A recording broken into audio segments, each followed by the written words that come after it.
একটা অলস মৌমাছি ছিল। সে জঙ্গলে জঙ্গলে ঘুরে বেড়াতো, একটুও মধু সংগ্রহ করতো না। অন্যান্য মৌমাছিরা যখন মধু সংগ্রহ করত তখন সে খেলায় ব্যস্ত থাকতো। কিছুদিন পর ঝড় বৃষ্টি শুরু হয়, প্রবল বাতাসে সব ফুল নষ্ট হয়ে যায়। মৌমাছির বাড়িতে একটুও মধু না থাকায় সে মধু সংগ্রহ করার জন্য জঙ্গলে যায়।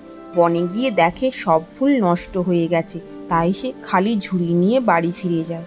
বাড়িতে গিয়ে দেখে অন্যান্য মৌমাছিরা আগে থেকেই মধু সংগ্রহ করে রেখেছিল, তাই তারা আনন্দে মধু খাচ্ছে।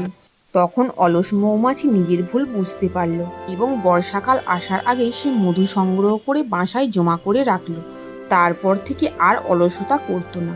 বৃষ্টির দিনে বাসায় বসে আনন্দে গান করত এবং মধু খেত। বুঝতে পারে যে অলসতা ভবিষ্যতে কষ্ট এনে দেয় আর পরিশ্রম ভবিষ্যতে সুখ আনে।